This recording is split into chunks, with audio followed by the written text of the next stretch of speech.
Bismillah, Assalamualaikum warahmatullahi wabarakatuh. Alhamdulillah, kembali kita belajar untuk pertemuan kali ini. Masih jadwal pembelajaran matematika. Untuk hari ini, insya Allah kita akan membahas materi tentang analisis peran turunan pertama fungsi. Pekan lalu, Ustazah sudah bahas, atau beberapa hari lalu Ustazah bahas terkait nilai atau masalah maksimum dan minimum atau nilai optimum sebuah fungsi dengan menggunakan turunan pertama dari fungsi tersebut. Nah, untuk pertemuan kali ini kita akan membahas terkait turunan pertama sebuah fungsi yang akan digunakan untuk menentukan interval kurva sebuah fungsi, baik itu fungsi naik, fungsi turun, maupun fungsi yang stasioner atau fungsi diam. Yang pertama ada 3 ketentuan. Di sini turunan fungsi yang pertama bertanda positif atau lebih dari 0, maka kurva fungsi dalam keadaan naik atau fungsi naik. Kemudian turunan yang pertama bertanda negatif atau f aksen x kurang dari 0, yaitu kurva fungsi dalam keadaan turun atau fungsi turun. Nah, jika turunan bertanda sama dengan 0, turunan fungsi yang pertama f aksen x sama dengan 0, maka fungsi tersebut dalam keadaan diam atau stasioner. Nah, biasanya seperti yang sudah Antuna ketahui, untuk turunan yang pertama itu fungsi aksen, fungsi atau f aksen x atau g aksen x atau y aksen itu sama saja, itu yang jelas adalah turunan yang pertama dari sebuah fungsi. Kemudian ada interval tertentu yang dilalui oleh sebuah fungsi. Nah, kita turunkan di sini jika dimisalkan intervalnya itu i, kemudian fx itu turunan fungsinya, kemudian f aksen x itu adalah turunan fungsi pertamanya, maka kita dapat menjabarkan menjadi 5 bagian seperti berikut ini. Yang pertama, f aksen x lebih dari 0, itu fungsinya itu selalu naik pada interval i tersebut. Itu kalau misalkan f aksen x kurang dari 0, itu selalu turun ya fungsinya. Itu yang harus diingat. Kalau lebih dari 0 itu selalu naik, kalau kurang dari 0 itu selalu turun. Nah, kalau untuk sama dengan 0, nah seperti tadi itu adalah stasioner atau diam. Kemudian ada lagi perbedaannya di sini adalah jika f aksen x-nya lebih dari atau sama dengan 0, itu tidak pernah turun pada interval i. Tidak pernah turun. Kemudian kalau f aksen x kurang dari sama dengan 0 itu tidak pernah naik pada interval i. Apa sih bedanya selalu naik dengan tidak pernah turun? Nah, kita lihat pada lambangnya lebih dari sama dan lebih dari sama dengan. Nah, jika masih ingat ya Antuna pada pembelajaran materi yang lalu, kalau ada garis bilangan, nah ada garis bilangan, misal di sini angkanya ada angka negatif 2 dengan angka 3, misal di sini ya. Kemudian untuk himpunan atau interval himpunan penyelesaiannya itu ada di antara negatif 2 dan 3, misal ya. Maka penulisannya negatif 2 kurang dari x kurang dari 3. Nah, penulisannya seperti ini. Maka untuk angka negatif 2-nya dan angka 3-nya ini tidak termasuk ke dalam anggota dari interval tersebut. Nah, biasanya digambarkan dengan lingkaran kecil tapi kosong ya, seperti ini. Kosong. Tapi jika himpunan penyelesaiannya itu adalah negatif 2 kurang dari sama dengan x kurang dari sama dengan 3, maka ini angka negatif 2 dan 3-nya ini termasuk ke dalam interval tersebut, dan biasanya lingkarannya itu berisi, dihitamkan seperti ini. Ya, itu perbedaannya. Kira-kira bisa dipahami sampai sini ya. Langkah yang pertama pengerjaannya itu adalah nanti diturunkan terlebih dahulu fungsinya ya. fungsi dari kurva tersebut diturunkan untuk fungsi pertamanya. Kemudian nanti kita akan dapat mengetahui berapa X-nya, ya. Berapa X-nya nanti kita bisa mengetahui intervalnya di mana. Nah, untuk lebih jelasnya kita akan bahas ke contoh soal yang akan kita bahas pada kesempatan kali ini. Untuk contoh soal yang pertama, interval X yang membuat kurva fungsi Gx sama dengan X kuadrat ditambah 4X dikurangi 9 selalu turun adalah, nah kita ingat kalau selalu turun maka tandanya apa?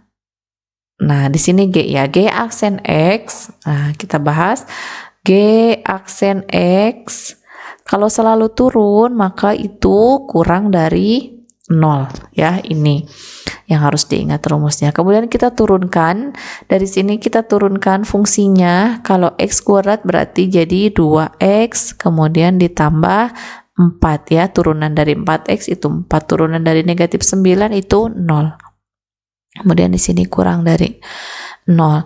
Nah, kemudian kita pindah ruas, yang ini jadi negatif 4, maka diperoleh X kurang dari sama dengan 4, negatif 4 dibagi 2 itu sama dengan negatif 2. Maka himpunan penyelesaiannya atau intervalnya itu adalah X kurang dari negatif 2. Ini.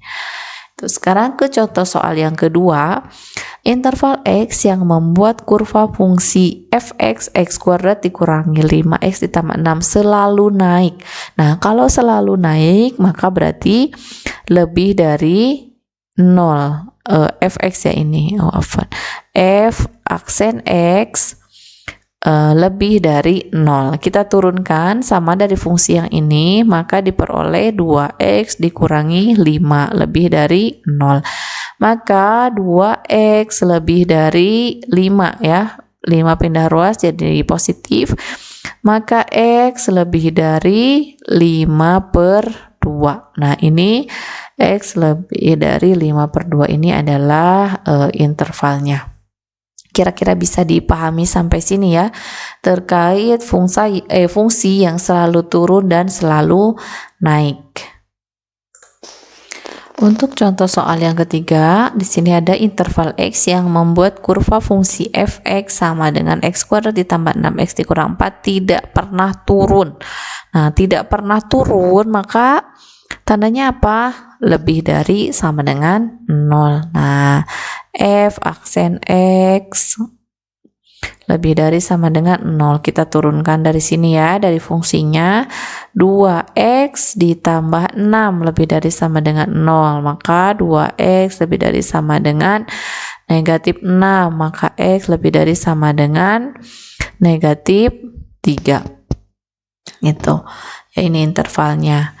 Kemudian untuk contoh soal selanjutnya, interval X yang membuat kurva fungsi Gx sama dengan 7 dikurangi 3X dikurangi X kuadrat tidak pernah naik. Nah, tidak pernah naik, kalau tidak pernah naik berarti G aksen X-nya kurang dari sama dengan 0 ya.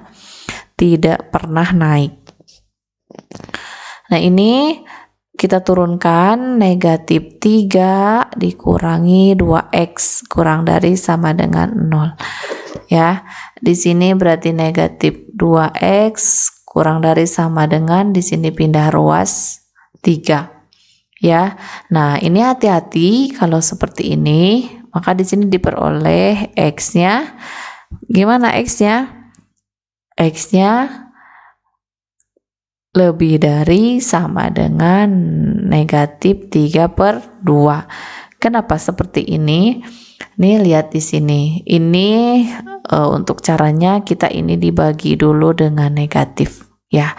Dibagi dulu dengan negatif, maka ini hasilnya adalah positif. Ya kan? Jadi hasilnya kalau dibagi dengan negatif berarti 2x kemudian lebih dari negatif 3 ya, begini. Kenapa? Karena kalau ada pertidaksamaan lebih dari atau kurang dari dibagi dengan negatif ya, maka tandanya jadi berubah ya. Jadi kebalikannya, kalau kurang dari menjadi lebih dari, kalau lebih dari jadi kurang dari gitu. Jadi X lebih dari sama dengan negatif 3/2. Kenapa sih nggak langsung saja misal negatif 2X, ini kan langsung aja nih X jadi kurang dari sama dengan, sama aja kan. Nah itulah perbedaannya persamaan dengan pertidaksamaan, khusus dibagi dengan negatif. Nah ini kan membagi ya, negatif khusus dibagi dengan negatif, maka tandanya adalah berubah. Jadi kebalikannya, kalau kurang dari jadi lebih dari, jangan terkecoh di sini. Ya, itu untuk soal nomor 4.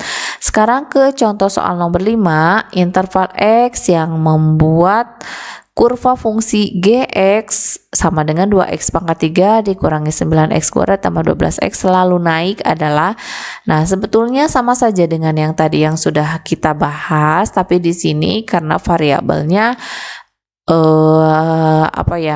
pangkat 3 gitu. Jadi kalau diturunkan G aksen X, kalau selalu naik bagaimana? Selalu naik, ingat bagaimana? Lebih dari 0 ya, lebih dari 0. Nah kalau selalu naik itu lebih dari 0. Nah kita turunkan di sini, berarti 6x pangkat 2 dikurangi 9 kali 2 18x ditambah 12 lebih dari 0. Ini harusnya lurus ya. Nah untuk memudahkan kita bagi dulu semuanya dengan 6 untuk memudahkan. Jadi diperoleh x kuadrat dikurangi 3x ditambah 2 lebih dari 0. Jika sudah seperti ini maka kita faktorkan untuk mencari X-nya ya, untuk mencari X1 dan X2-nya. Ini tetap lebih dari 0. Oke.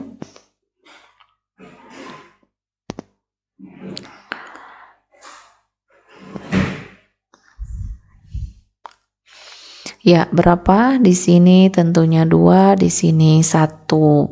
Di sini negatif, di sini negatif. Kenapa? Karena jika dikali hasilnya harus positif. Maka diperoleh X1-nya itu sama dengan 1 ya. Yang ini dulu 1, kemudian X2-nya sama dengan 2. Nah, kita harus cari di intervalnya. Bagaimana cara memudahkan kita mencari intervalnya? Kita buat garis bilangan. Nah, di sini ada angka 1, kemudian ada angka 2. Untuk memudahkan pengujiannya, nah, kita cari angka 0. 0 ada di mana? Apakah ada di sebelah kiri, di tengah, atau ada di sebelah kanan? Tentunya 0 itu ada di sebelah kiri angka 1. Ada posisinya di sini 0. Kita substitusi 0 itu ke pertidaksamaan yang ini. Atau boleh yang ini ya, yang sebelum dibagi 6. Tapi untuk memudahkan sama saja ini yang sudah dibagi 6, yang sudah diperkecil, kita substitusi 0-nya. Ganti semua X-nya dengan 0 ya. Maka ini 0, semua 0. 2 lebih dari 0. 2 itu positif negatif. Lebih dari 0, betul ya, positif ya. Maka 2 di sini positif hasilnya. Nah, untuk biasanya ya, ini positif, ini negatif, kemudian ini positif. Tapi untuk memastikan kembali, bisa saja Antuna bisa cek di antara angka 1 dan 2 itu ada angka berapa. Misal ada angka 1,5 itu ya, untuk memudahkan. Atau mau biar nggak desimal, misal jadi pecahan, berarti 3/2 ya. Kita substitusi ke sini 3/2. Nah, 3/2 kali 3/2 gitu kan. Berapa? 9/4. Kemudian dikurangi 3 kali 3/2 berapa? 9/2. Kemudian ditambah 2. Nah, kita jumlahkan di sini. Kalau di sini 9/4 dikurangi 18/4 ditambah berapa? 8/4 itu sama dengan 2. 9 dikurangi 18 itu 9 ditambah negatif 9 ya, ditambah 8 berapa? negatif 1/4 ini hasilnya negatif, maka di sini betul ya negatif. Nah, intervalnya lihat lebih dari 0. Kalau lebih dari 0 berarti yang dicari yang mana? Yang positif atau yang negatif? Tentunya yang dicari adalah yang positif. Nah, kalau yang positif, lihat yang plus-plus di sini, maka intervalnya, kita sini aja ya, intervalnya berarti X kurang dari 1 ya, positif. Di sini di sebelah kiri kurang dari 1, yang ini di sebelah kanan angka 2, dan X atau X lebih dari 2. Nah, ini intervalnya ya, jawabannya berarti ini. Gitu. Bisa dipahami ya sampai sini. Mudah-mudahan bisa dimengerti dengan baik. Contoh yang terakhir, ini ada interval X yang membuat kurva fungsi Px sama dengan X pangkat 3 ditambah 3X kuadrat tambah 5 tidak pernah naik. Nah, kalau tidak pernah naik, ingat berarti rumusnya atau tandanya apa? Pertidaksamaannya kurang dari sama dengan 0.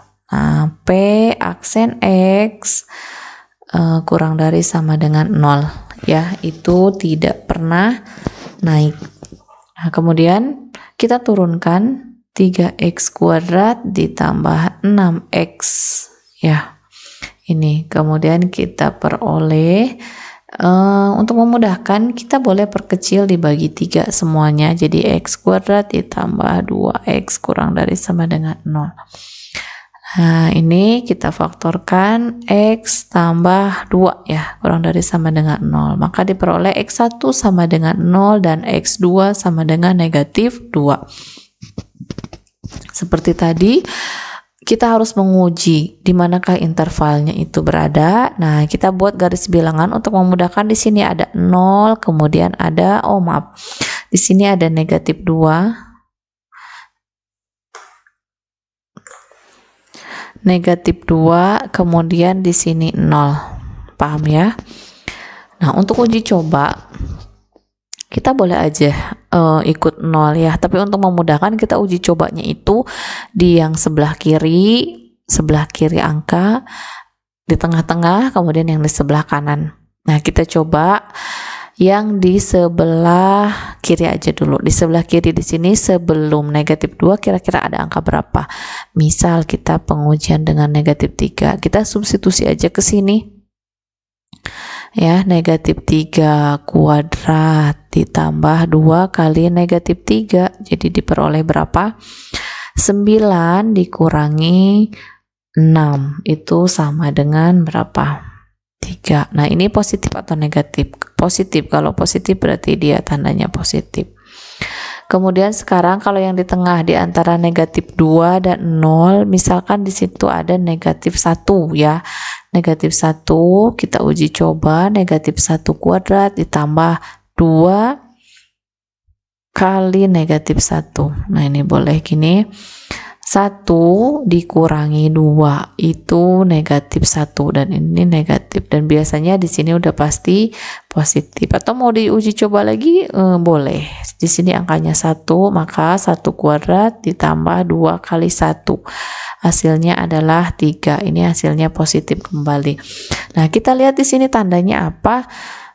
Kalau tidak pernah naik, maka dia kurang dari sama dengan 0. Kurang dari sama dengan 0 berarti yang negatif dong yang diminta. Maka himpunan penyelesaiannya negatif 2 kurang dari sama dengan X kurang dari sama dengan 0. Nah, ini dia interval yang dicari. Itu aja untuk contoh-contoh atau untuk penyelesaian suatu fungsi ya, turunan atau interval kurva sebuah fungsi, baik itu fungsi naik, turun maupun stasioner. Itu yang dapat saya sampaikan beserta contohnya. Nah, setelah ini kita akan lakukan latihan sekaligus, yaitu latihan terkait materi pertama yang nilai optimum, kemudian dengan materi yang ini. Kemudian untuk pekan depan, insya Allah kita akan membahas materi selanjutnya pada bab selanjutnya ya, terkait integral. Demikian yang dapat saya sampaikan. Mohon maaf jika ada kekurangan. Mohon dicatat materi-materi yang diperlukan, kemudian dikerjakan tugasnya dengan sebaik-baiknya. Syukran jazakumullahu khairan. Subhanakallahumma wa bihamdika asyhadu an la ilaha illa anta astaghfiruka wa atubu ilaik. Assalamualaikum warahmatullahi wabarakatuh.